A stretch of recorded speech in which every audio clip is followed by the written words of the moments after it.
آج کل کچھ ایسے ہمارے معاشرے میں نوربخشی دنیا میں اور دوسرے دنیا میں ہوگا، کچھ اردو تفاسیر اور ترجمے پڑھ کر، اور یہ سارے مسالک کے نہیں، ایک دو مسلک کے اپنے پسند کی چند لوگوں کے ترجمے تفسیر پڑھ کر خود فتوا دیتے ہیں، خود فتوا دیتے ہیں، کچھ جائز ناجائز کا خود اپنے رائے پر خود عمل کرتے ہیں۔ حضرت گرامی جان، یہ گمراہی کا راستہ ہے، یہ گمراہی کا راستہ ہے، یہ ضلالت کا راستہ ہے۔ فقہاء اعظام مفسرین اسلام اپنی زندگیاں صرف کر کر ایک تفسیر لکھتے ہیں، اپنی پوری زندگیاں صرف کر کر 24 گھنٹہ زندگی بس مصروف رہ کر ایک فقہ پر ایک کتاب لکھتے ہیں، شرع حلال حرام پر ایک کتاب لکھتے ہیں۔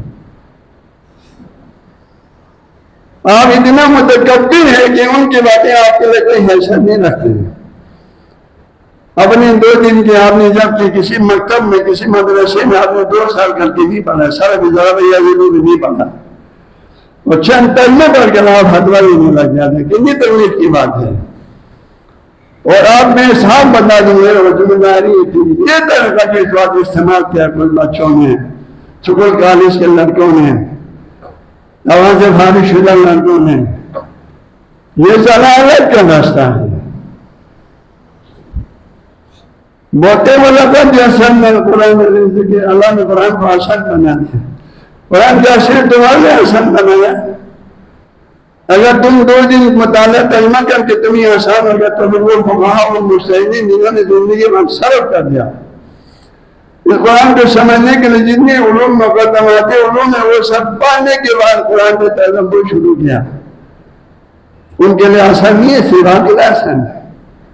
آپ کا آسان کہنا یہ جہل مرکب ہے، آپ کا آسان کہنا جہل مرکب، آپ کو پتہ نہیں ہے کہ مجھے نہیں آتا ہے، آپ سوچتے ہیں مجھے آتا ہے۔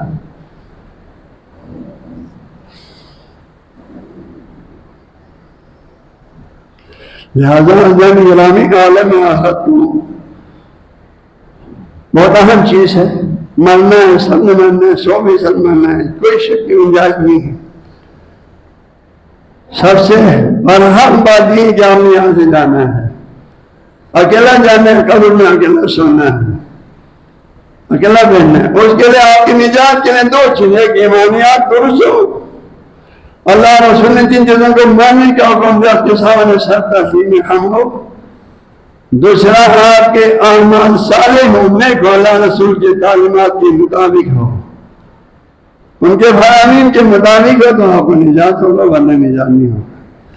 تو آج جو ہے 2 باتوں کو ذہن میں رکھا جانے گرامی۔